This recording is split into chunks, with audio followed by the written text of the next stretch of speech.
Good morning everybody, this is Phil Beck with Professional Painter and Decorator, talking about a really riveting, interesting video today.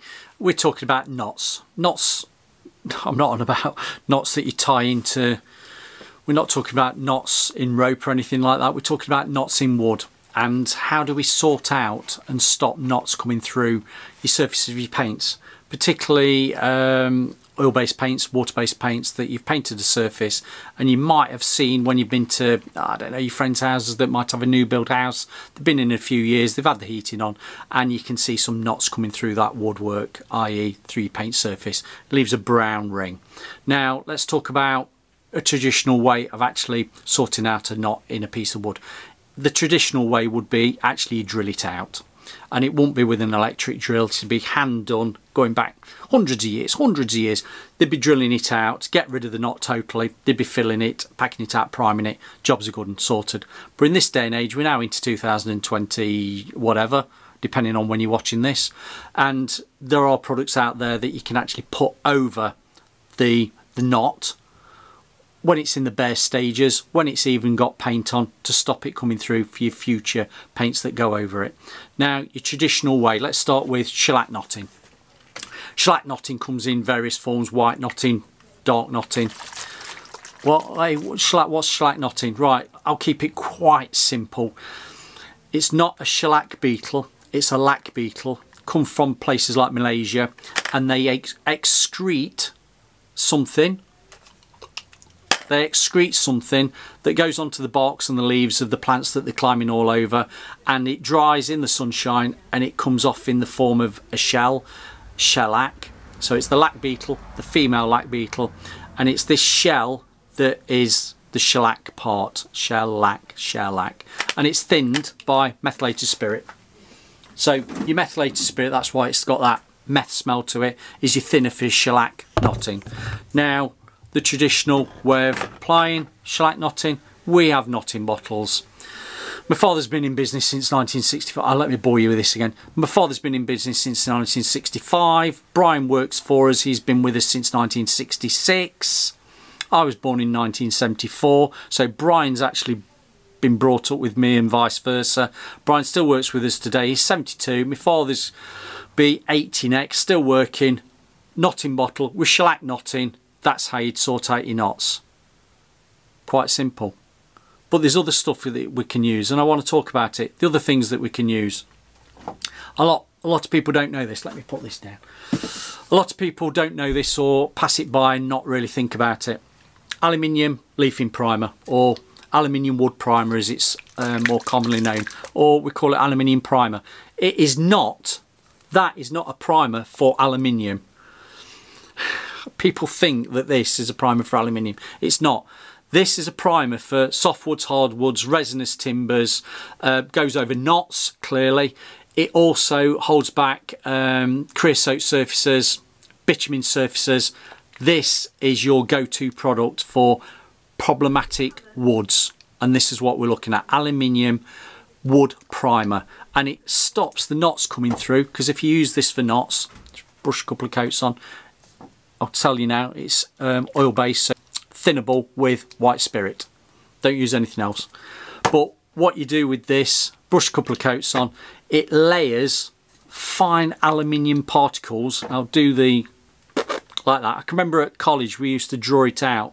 We have a piece of wood with a knot in, and we used to draw how we'd imagine the layers of the aluminium sitting on top of each other to form a barrier to stop any knots coming through. Whereas other paints are more of a microporous and they have capillary grooves that can exude the knot. This won't do that. This layers aluminium over that surface to stop it coming through. So that's another product that you can use to stop knots or resins coming through your surfaces. Is there anything else? Of course there is. One of the expensive ones is gold leaf, proper gold leaf. You could also use gold leaf to stop knots coming through.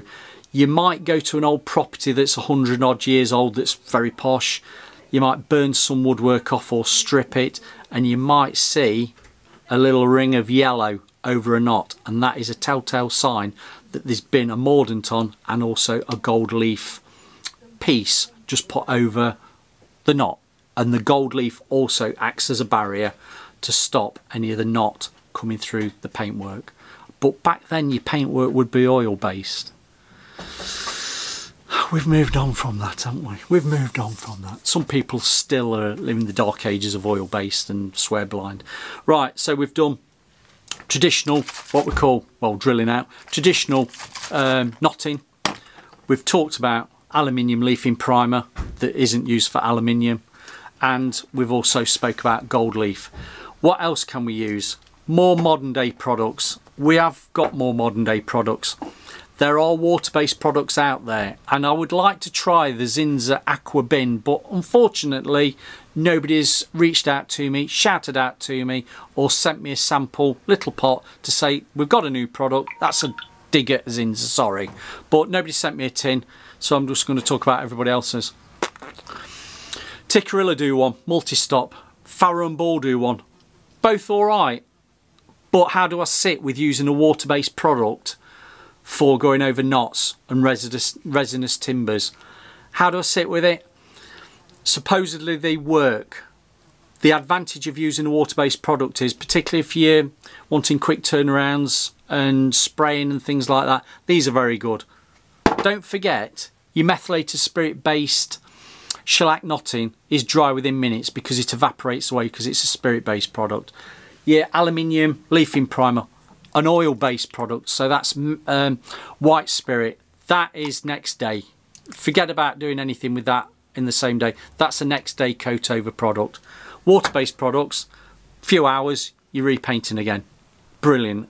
If you're spraying and you've got a product that can spray the whole surface, that stops your tanning, stops your knots, that's not a bad thing, is it? That's your aqua. That's your aqua bin, isn't it? That's a water-based product, dry quite quick. We can use that. If I'd got a tin, I would use it. What I do have, let's call it traditional bin, red. People say blue bin, red bin, green bin, recycling bin. This is red, it's bin. This is shellac based. This acts like shellac knotting, and it's white pigmented. So it is a white product, and again the thinner with this is, you know by now, methylated spirit. Mix it up well. Don't do what I see some people do, just shaky shaky shaky, because this settles to the bottom. And we haven't used this for a bit, we've got a big tin because we use this for spraying when we need to spray. This has settled. I know that this would be like pudding at the bottom, so get a mixing stick on it, really mix it up properly. Don't give it a shake, it won't be enough. So that's where we are. We've got products that are shellac based, and it doesn't matter whether it's bin, whether it's Zinsser bin, Smith & Rogers Blockade, that's another shellac based product. They all stop the knots coming through. And you probably, somebody's shouting at me saying, Phil, you spoke about Aqua bin, the water based version of that, but what about 123 and 123 plus? They will not stop knots. No, and you can't even tell me that cover stain. Cover stain is also not, Zinsser cover stain is also not for stopping knots. Not for knots. Yeah, it's not for knots. The only products that will stop knots coming through are your shellac based products, your specialist products that are geared up for knots, like your Farrow and Ball, like your Tikkurilas, like your Zinsser Aqua bin, or your traditional gold leaf, aluminium leafing primer, or your shellac based knotting. You know what I mean, the proper, what you'd imagine knotting. On that note, I'm going to call it a day. Don't drink this, please. I know some people like it out the cold cabinet when they get it for a quick swig. Please do not drink this. Won't do you any good. Right, onwards and upwards. See you on the next video, and I might do the next video while I'm in my workshop. So catch you later.